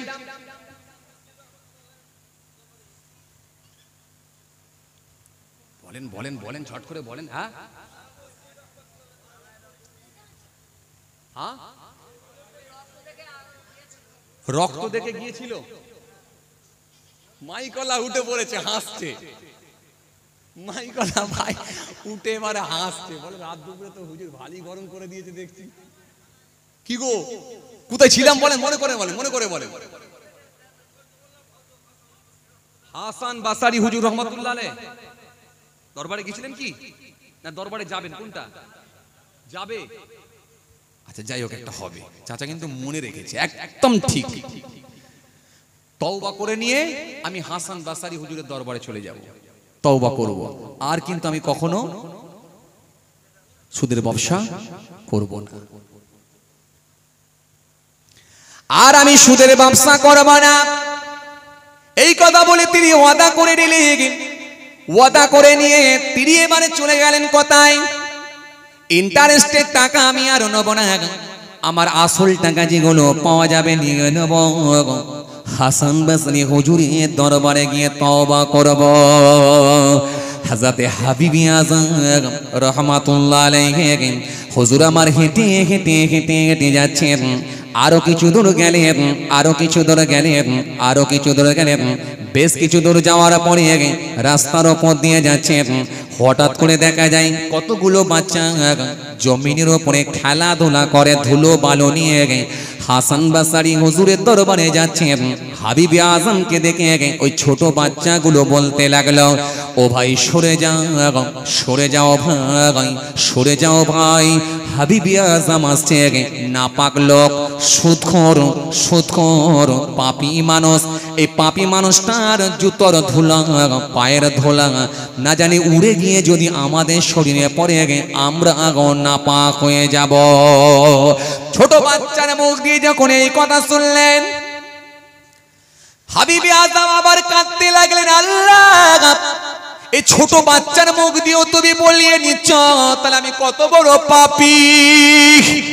আমার মতো পাপী মনে হয় আর নাই। ঝরঝর ঝরঝর করে কাঁদতে লাগলেন। এত কান্না কাঁদেন দুটো চোখ দিয়ে পানি ঝরে যায়। নিয়ত করে নিলেন আর আমি আসল টাকাও নেব না। তাহলে আগে কি বলেছিলেন? ইন্টারেস্টের টাকা নেব না, আসল টাকা ফিরিয়ে নেব। কিন্তু তখন থেকে নিয়ত করলেন আসল টাকাও আমি আর নেব না। হাবিবে আজম সারা এলাকায় ছড়িয়ে দিলেন। মসজিদে গিয়ে এলাকায় এলান করে দেওয়া হলো, হাবিবে আজমের কাছে যারা জমির কাগজপত্র রেখে গেছো, সোনা দানা গহনা স্বর্ণ যারা রেখে গেছো, তারা এসে যে যার মতো ফিরিয়ে নিয়ে চলে যাও, তোমাদেরকে টাকা দিতে হবে না। পরিবর্তন, এই চেষ্টা যদি কেউ করে তাকে আমার আল্লাহ কবুল করে নেবে, ওয়াদা দিয়েছে। এটাই হলো চেষ্টা। হাবিবে আজম যখন এই আওয়াজখানা দিয়ে দিলেন, এলাকার মানুষরা যারা হুজুরের কাছ থেকে টাকা নিয়ে গিয়েছিল, যে যার এসে ওই সম্পত্তির কাগজপত্র গুলো নিয়ে চলে গেল। সোনা দানা গহনা যারা বন্ধক দিয়েছিলেন সব নিয়ে চলে গেল। হাবিবে আজম খালি হাতে নিঃস্ব হয়ে গিয়ে হাসান বাসারি হুজুরের কাছে গেলেন। বৈঠকে বসলেন, কিছুক্ষণ নসিহত শুনলেন। হুজুরের অন্তরখানা ঠান্ডা হয়ে গেল। হুজুরের অন্তরখানা মরিচা মুক্ত হল, পাপ মুক্ত হল। চোখ ভরা কানি নিয়ে বুক ভরা বেদনা নিয়ে আল্লাহ দরবারে মাফ চেয়ে নিয়ে হুজুরের হাতে হাত দিয়ে বায়াত হয়ে গেলেন। জোরে হবে না? আরো জোরে বলেন। হাবিবে আজম ফিরে এলেন। বাড়িতে এসে হুজুর জিকির করতে লাগলেন। খালি একটাই কথা বলে, আল্লাহ তুমি আমাকে মাফ করে দাও। হাবিবে আজম কয়েকদিন কেটে গেল। মনে মনে ভাবলেন, আর আমি দেরি করব না, আর দেরি করব না। দজলা নদীর ধারে গিয়ে একটা ইবাদতখানা বানাবো, যে জায়গায় আমি থাকবো আর আমার আল্লাহ দেখবেন, তৃতীয় কোনো মানুষ থাকবে না। জোরে হয় না? আরো জোরে বলেন, আরো জোরে বলেন। হাবিবে আজম দাজলা নদীর ধারে গিয়ে একটা ইবাদতখানা বানালেন, ইবাদত করবেন। হুজুর এবারে সেই পথে যাচ্ছেন, হঠাৎ করে দেখা যায় কতগুলো বাচ্চা জমিনের উপরে খেলাধুলা করে, ধুলো বালু নিয়ে খেলা করে। হাবিবে আজমকে দেখে ওই বাচ্চাগুলো বলতে লাগলো, সরে যাও ভাই, সরে যাও ভাই, আল্লাহর ওলি হযরতে হাবিবে আজম আসছেন। জোরে হবে না? হাবিবে আজম আসছে, সরে যাও ভাই, রাস্তা ক্লিয়ার করো। হাবিবে আজমের সঙ্গে যেন বিয়াদবি না হয়ে যায়, তিনি মস্ত বড় আল্লাহর ওলি হয়ে গেছে। জোরে হবে না? আরো জোরে হয় না? হাবিবে আজম সেই সময় ঝরঝর করে কাঁদতে কাঁদতে বলে, আল্লাহ, মাত্র কয়েকদিন আগে ছেলেরা বলেছিল পাপী, আবার কয়েকদিন পরে দেখি বাচ্চাদের মুখ দিয়ে তুমি বলে নিচ্ছ আমি আল্লাহর ওলি। আল্লাহ তুমি সবই পারো, সবই পারো আল্লাহ, তুমি ছাড়া আর কেউ নাই। হাবিবে আজম দাজলা নদীর ধারে গিয়ে ইবাদতখানায় বসে বসে জিকির করতে লাগলেন, জিকির করতে লাগলেন, ঝরঝর করে কাঁদতে লাগলেন। সারাদিন ধরে ইবাদত করলেন, সন্ধ্যার সময় বাড়ি এলেন, বাড়িতে এসে আবার নফল ইবাদত করলেন। রাতটুকু এইভাবে কাটিয়ে দিলেন, যেটুকু না ঘুমালে নয় সেটুকুই ঘুমালেন। বেশ কয়েকদিন কেটে গেল। কয়েকদিন কেটে যাবার পরে হাবিবে আজমের স্ত্রী বললেন, ওগো আমার স্বামী, কয়েকদিন ধরে আমি ভুকা অবস্থায় আছি, ক্ষুধার্ত ভুকা, আমার জন্য তো কোনো খাবার নিয়ে আসেন না, এইভাবে আমি আর কদিন কাটাবো, একবার বলুন, আপনি কিছু ব্যবস্থা করুন। হাবিবে আজম বলেছিলেন, ও আমার স্ত্রী, ও আমার আহলিয়া, ও আমার বিবি, সবর করো। আমি যে কোম্পানির আন্ডারে চাকরি করছি, উনি হলেন রহমান, উনি হলেন রহিম, উনি হলেন দাতা, উনি হলেন দয়ালু, তিনি মানুষের বেকার খাটান না, নিশ্চয় আমার পারিশ্রমিক তিনি দিয়ে দেবেন। জোরে হয় না? আরো জোরে হয় না? আমার পারিশ্রমিক দিয়ে দেবে বিবি, টেনশন নিও না বিবি, চিন্তা করো না বিবি, আমি যে কোম্পানির চাকরি করছি নিশ্চয় এর বেতন তিনি আমাকে দিয়ে দেবেন, তবে একটু সবর করো, আর কয়েকদিন পরই হয়তো বেতন পাবো। বিবিকে বুঝিয়ে সান্ত্বনা দিয়ে কয়েকদিন কেটে গেল। 5-6 দিন হয়ে যাবার পর হাবিবে আজমকে আবার বিবি বলে, স্বামী গো, বড্ড ক্ষুধার্ত, কিছু একটা ব্যবস্থা করে। হাবিবে আজম বলেছিল, আমি আমার কোম্পানিকে বলতে লজ্জা পাচ্ছি, আমি আমার কোম্পানি মালিককে বলতে লজ্জা পাচ্ছি। ও আমার বিবি, একটু অপেক্ষা করো, আমার মনে হয় 10 দিনের মধ্যে তিনি আমার স্যালারি মাইনে বুঝিয়ে দেবে। আল্লাহু আকবার, আল্লাহ কি পারে না।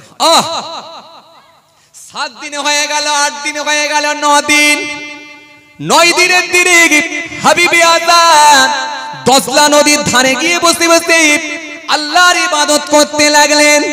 বিকাল হয়ে গেল, ঝরঝর করে কাঁদতে কাঁদতে বলে, আল্লাহ, আর একটা দিন মাত্র বাকি আছে, আমি আমার বিবিকে কি বোঝাবো, সান্ত্বনা দিয়ে দিয়ে রেখেছিলাম আল্লাহ।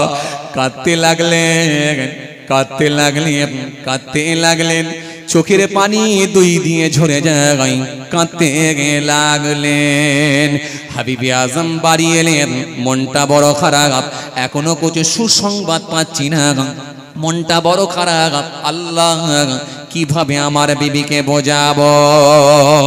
পরদিন আবার 10 দিন হয়ে গেল, 10 দিনের দিনে হাবিবে আজম দজলা নদীর ধারে গিয়ে ইবাদতখানার ভিতরে বসে বসে ওই বৈঠকখানায় বসে বসে কাঁদতে লাগলেন, ইবাদত করলেন, জিকির করলেন, নফল ইবাদত করলেন, দীর্ঘ সময় ধরে কাঁদতে লাগলেন। সন্ধ্যার সময় বাড়ি আসবেন, ঝরঝর করে কাঁদে আর মনে মনে ভাবেন, আজকের দিনে আমি আমার বিবিকে কিভাবে বোঝাবো, কেন বিবির সঙ্গে আমি 10 দিনের টাইম নিয়েছিলাম। সন্ধ্যা হয়ে আসছে, বাড়ি ফিরব।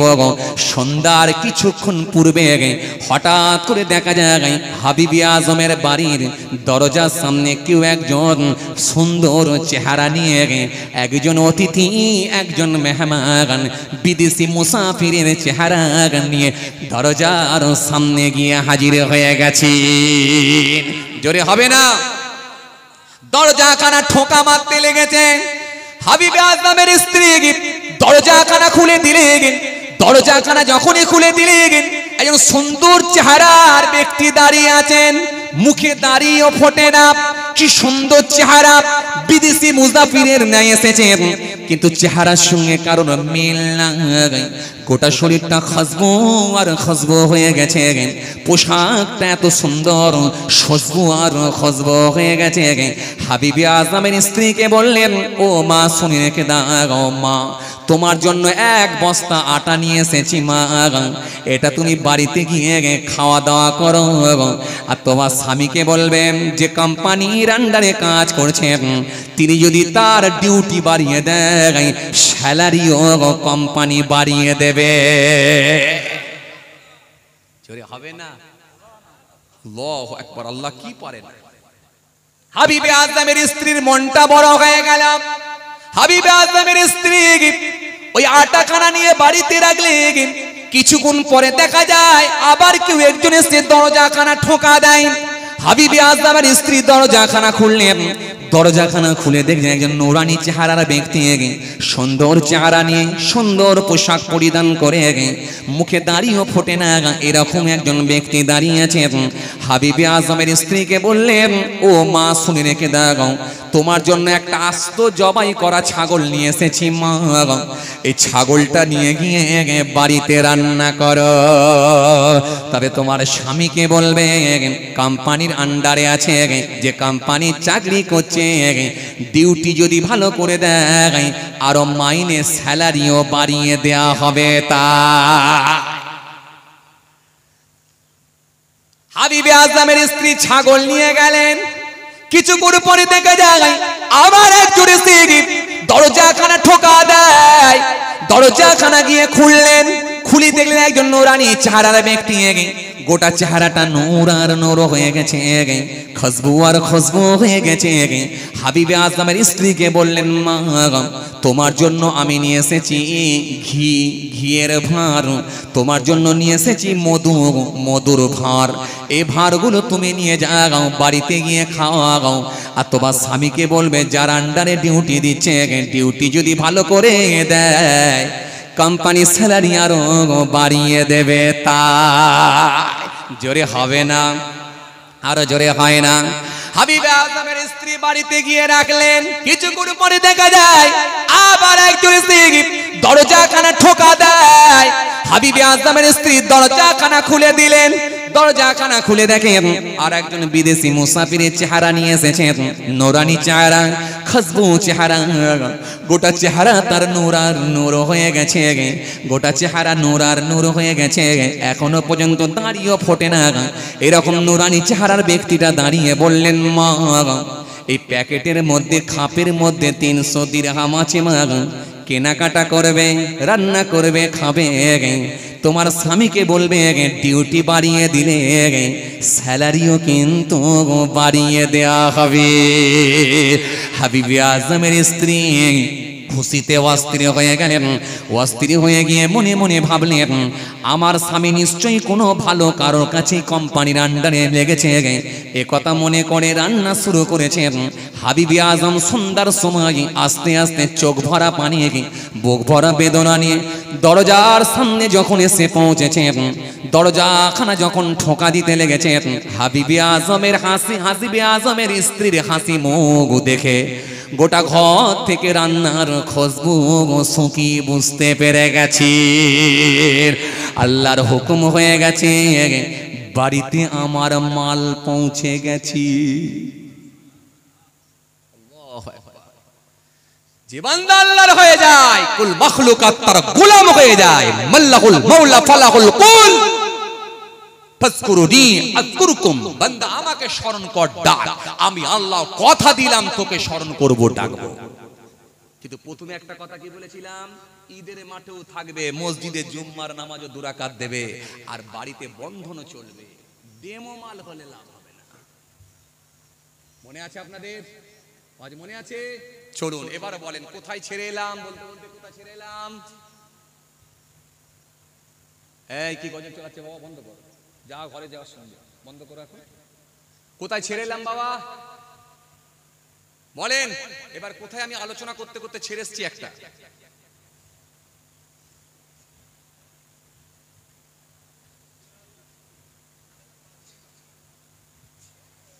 বলেন বলেন বলেন, ঝট করে বলেন, শেষ করে দিতে হবে পয়েন্ট। কটা হয়েছে? একটা পার হয়ে গেছে।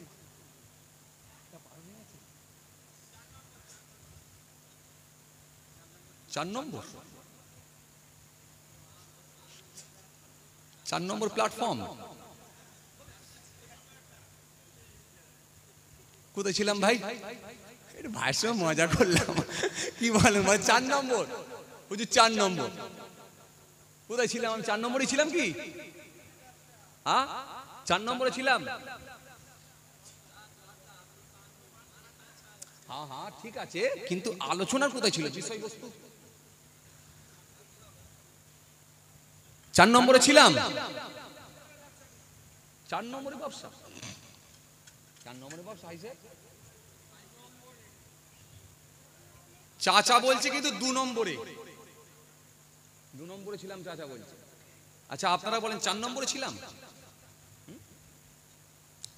ব্যবসা করলে 5টা শর্ত বলেছিলাম। 1 নম্বরে বলেছিলাম হালাল তরিকায় হতে হবে।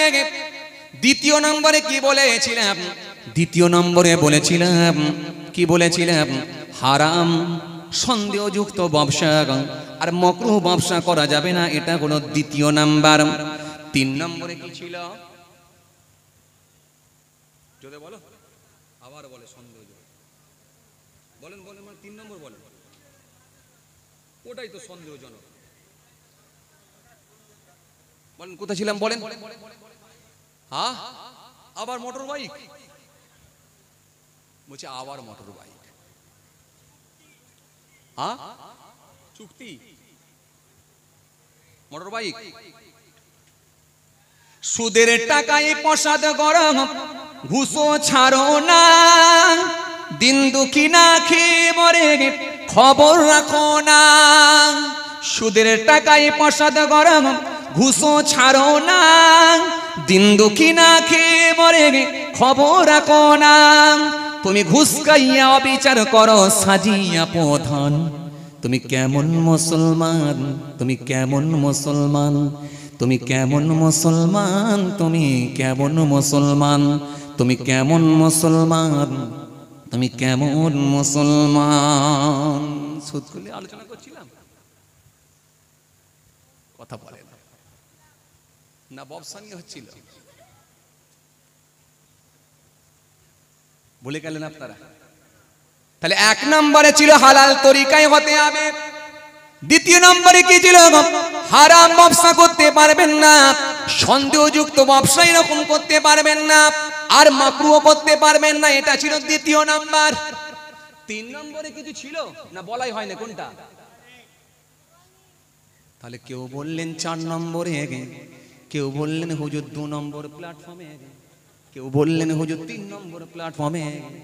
আসলে কিন্তু চাচাই ঠিক বলেছে, হুজুর ছিলেন 2 নম্বরে। বয়স্ক লোক তো, পুরানো লোক ভুলবে না, তাই না? পুরানো লোকের এক্সপেরিয়েন্স আলাদা না, পুরানো লোকের এক্সপেরিয়েন্স আলাদা না, ও ভোলে না। ঠিক জায়গায় বলেছে, 2 নম্বরে ছিলেন, তাই তো? কথা বলে না, 2 নম্বরে তো কথা বলে না। হ্যাঁ পুকুরে গিয়ে বন্ধক, এই সন্দেহযুক্ত ব্যবসার কথা বলতে বলতে বলছে হুজুর পুকুরে গিয়ে বন্ধ হয়েছিল, কথা বলে না। জি জি, মানুষের অঙ্গ পতঙ্গ এটা বিক্রি করেও ব্যবসা করা যাবে না, রক্ত বিক্রি করে ব্যবসা করা যাবে না, কিডনি বিক্রি করে ব্যবসা করা যাবে না, চোখ বিক্রি করে ব্যবসা করা যাবে না, এই ব্যবসাগুলো কিন্তু ইসলামে জায়েজ না।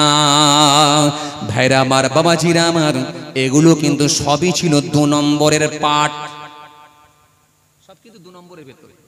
3 নম্বরে কি? তৃতীয় নাম্বার। 3 নম্বরে হলো, তৃতীয় নম্বরে হলো, 3 নম্বর হলো ব্যবসা যখন করবেন, ওই ব্যবসা করতে গিয়ে কোনো ফরজ, ওয়াজিব, সুন্নতে মুআক্কাদা যেন ছেড়ে না যায়। কথা কি বুঝতে পারছেন? বুঝতে পারছেন? ব্যবসা করবেন, ব্যবসা করতে গিয়ে ফরজ, ওয়াজিব, সুন্নতে মুআক্কাদা যেন ছেড়ে না যায়। বলতে পারবেন না হুজুর কাস্টমারের চাপ বেশি, এসাই নামাজ একসঙ্গে পড়ে দেবো দেখি।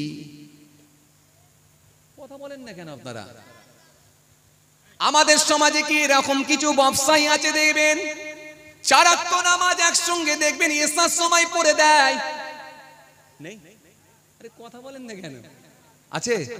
হ্যাঁ, মাগরিবের নামাজ টাইমে পড়ে না, আসরের নামাজ টাইমে পড়ে না, ফজরের নামাজও পড়ে না, জোহরের নামাজ পড়ে না, বলে মাল একবারে এসাই ঝেড়ে দেবো। কথা ঠিক কি না? এই লোক আছে? আরে কথা বলছেন না কেন? আছে? এসাই নামাজ পড়ে একসঙ্গে 3 ওয়াক্ত নামাজ একসঙ্গে এসাই মারছে, আছে? এই কথা বলেন না, আছে? জানা নেই? নেই? হাজি সাহেব বলছে আছে, রাজমিস্ত্রিরা বেশি, তাহলে সবজিওয়ালারা নয়, তাই তো? একটু মিলেমিশে বলেন, শুধু রাজমিস্ত্রি দিলে কেমন লাগে না? একটু ঘুরিয়ে ফিরিয়ে সবাই মিলে দিতে হবে, হালকা পাতলা করে করবে, সবাইকে দিলে একটু হালকা পাতলা করে করবে। কি বলেন আপনারা? হ্যাঁ, নামাজ হয়তো অনেক সময়তে কাজাও হয়ে যায়, অনিচ্ছাকৃত ভাবে হয়ে যায়।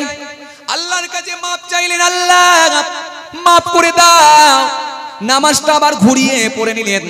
কিন্তু কিছু ব্যবসাদার আছে দেখবেন মাগরিবের নামাজ পড়ে না, চায়ের দোকানে খরিদ্দার বেশি, এসাই আমি পড়ে দেবো দেখি। কিছু ব্যবসাদার আছে দেখবেন আসরের নামাজ পড়ে না, মাগরিবের নামাজ পড়ে না, কিন্তু এসাই গিয়ে পড়ে দেয়। এরকম কিছু ব্যবসাদার আছে, মাগরিবের সময় চায়ের দোকানে একটু খরিদ্দার বেশি আছে বলে খরিদ্দার ছাড়ে, কিন্তু দেখবেন বাবাজি খরিদ্দার ছাড়ে, কিন্তু এসার সময় মাগরিব পড়ে নেব, কাজা পড়ে নেব, এটা নিয়ত করে। এরকমও আছে না নাই? এবার বলছে আছে, তার মানে মিলে গেছে, এবার আছে।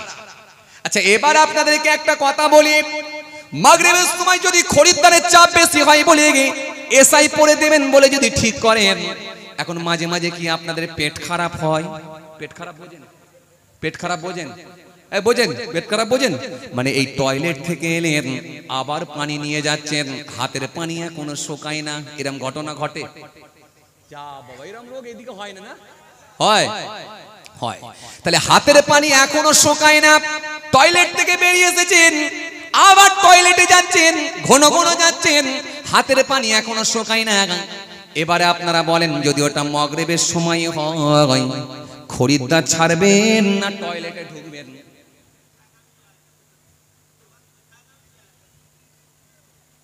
মিলে যাচ্ছে, বুঝলেন? তাহলে এবারে বলেন বাবা তুই থাক, আমি যাই। এবারে আপনারা বলেন, তাহলে মাগরিবের নামাজ ছেড়ে দিয়ে যদি খরিদ্দার ছাড়া হয়, তাহলে বলেন আল্লাহর কাছে আমরা কি মুখ দেখাবো? একবার বলেন ভাই, এইজন্য অরিজিনাল নামাজি এখনো আমরা হতে পারি না। কোরআন স্পষ্ট ঘোষণা দিয়েছে, ইন্নাস সালাতা তানহা আনিল ফাহশাই ওয়াল মুনকার, নিশ্চয় নামাজ সমস্ত রকমের অশ্লীলতা থেকে, খারাপ কাজ থেকে মানুষকে দূরে রাখবে। ইনতানসুল্লাহ ইয়ানসুরকুম ওয়া ইউসাব্বিত আকদামাকুম, যে ব্যক্তি আমার দ্বীনকে সাহায্য করবে, আমি আল্লাহ কথা দিলাম, ওয়াদা দিলাম, তাকে আমি আল্লাহ সাহায্য করব।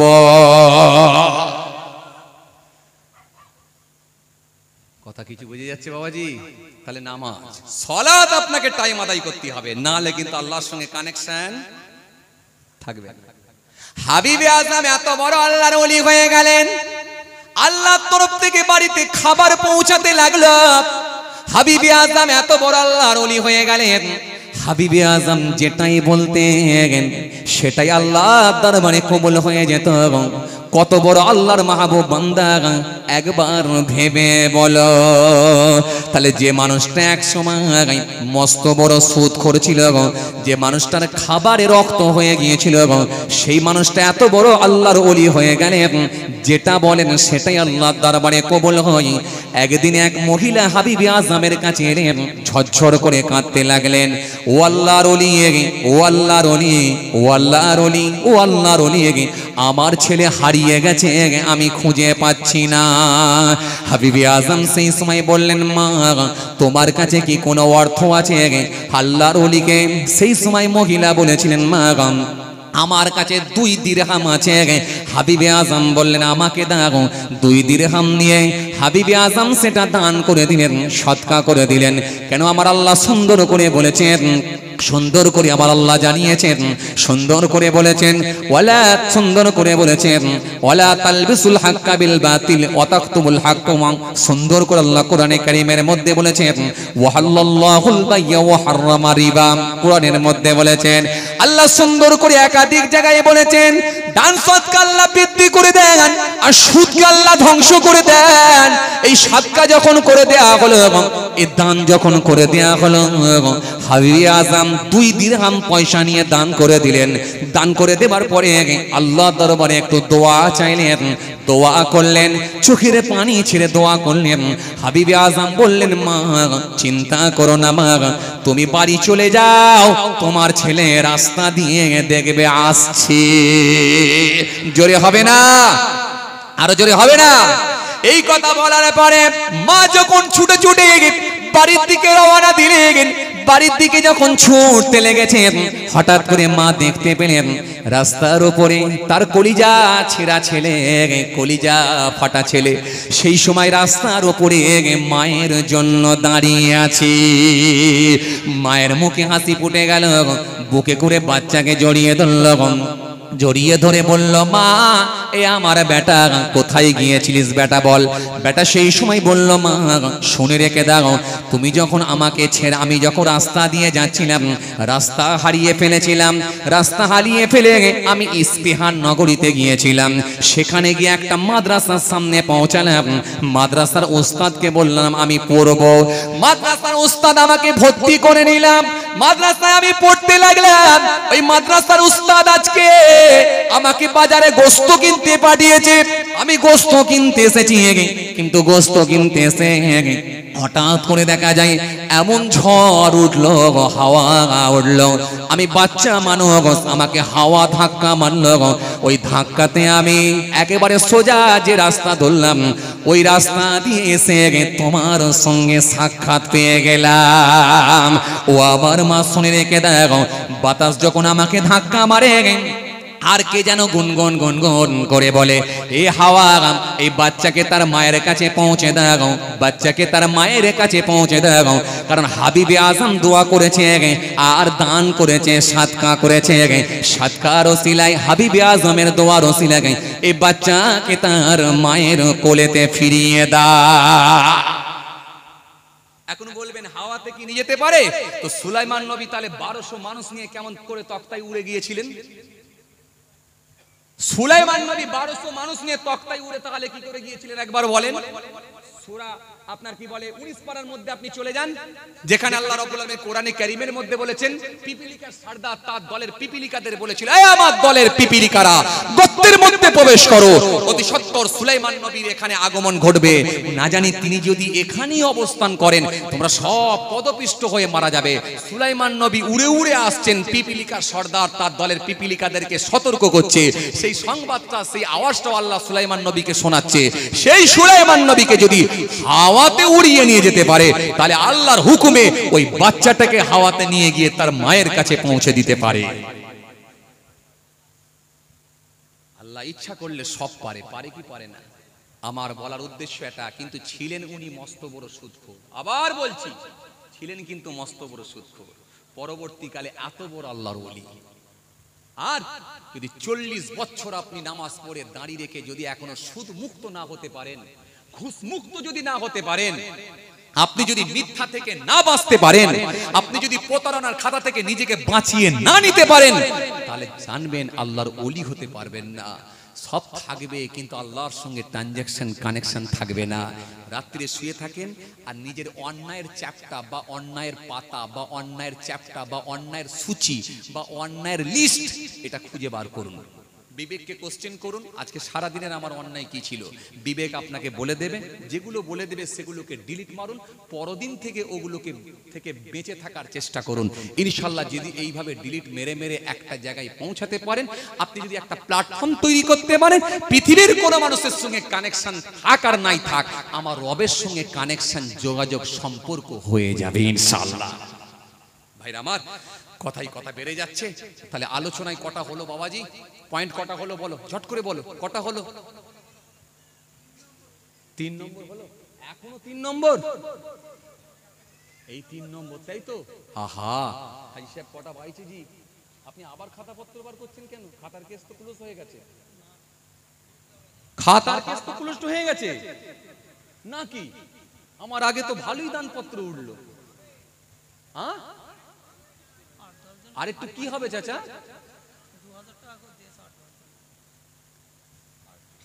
তাহলে শুধু শুধু বলতার চাকে কেন ঢিল মারতে গেলেন? মৌমাছির চাকে তো ঢিল মারা ভালো না।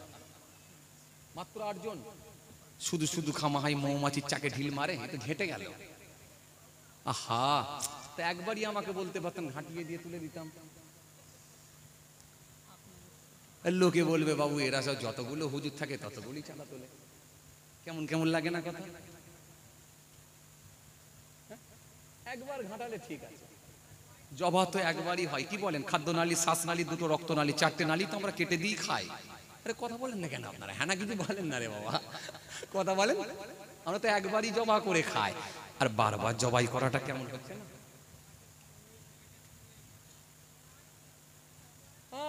তাও হতো, কিন্তু ডাকাডাকি করছে, আর কি করা যাবে বলেন দেখি।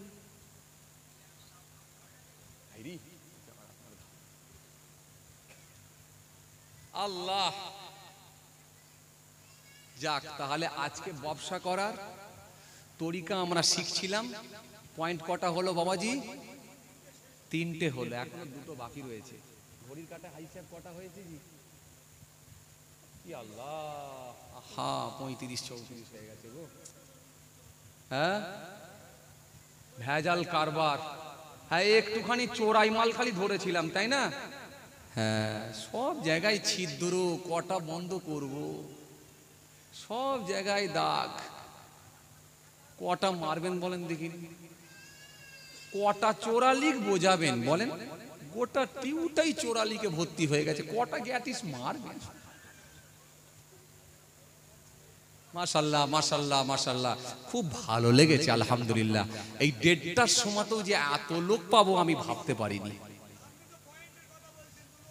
আহা, পয়েন্টের কথা, পয়েন্টের কথা, একদম একদম পয়েন্টের কথা। ওই জন্য লোক ছিল। হ্যাঁ ঠিক, পয়েন্ট ধরে চলতে হবে। কি বলে, স্কয়ার ফুট ধরে চলতে হবে। কি বলেন আপনারা? ছাদ মেপে পয়সা বাবা, স্কয়ার ফুট ছাদ মেপে পয়সা। একদম একদম একদম ঠিক বলেছে, একদম একদম একদম ঠিক বলেছে। মাশাআল্লাহ মাশাআল্লাহ মাশাআল্লাহ, খুব ভালো লেগেছে আলহামদুলিল্লাহ। এখানকার মানুষ খুব ভালো। কি আরাকপুর নাওরা নাকি কাজীপাড়া? কাজীপাড়া, খালি আরাকপুরটা মনে পড়ে যাচ্ছে কেন জানি। আরাকপুরে মনে কয়েকবার এসেছিলাম না? মসজিদের জলসা কয়েকবার এসেছিলাম। তবে আমার হাজি সাহেব কিন্তু বারবারই আমাকে ফোন করেছে, আমি আর সময় দিতে পারি না। কারণ আসতে পারলে আমারও মনটা বড় হয়, খুব ভালো লাগে। আপনারা এই ঘটকপুকুর এলাকার মানুষ, ভাঙর এলাকার মানুষ, ওয়াজ শুনলে খুব মন দিয়ে শোনেন। ওয়াজের একটা পরিবেশ তৈরি হলে না খুব ভালো লাগে ওয়াজ করে। কথা বল ঠিক কিনা? সব জায়গায় তো আর মানুষ বোঝে না জি, এই জন্য ওয়াজ সব জায়গায় বুঝতে পারে না। ওয়াজ হচ্ছে বুঝে নেওয়ার জিনিস। কেননা আমরা যখন যাব, প্রথমেই আমরা একটা টার্গেট করব, সেটা কি, যে আমরা কিছু শিক্ষামূলক আলোচনা পাচ্ছি কিনা, এটা একটা আমাদের দেখে নিতে হবে জি।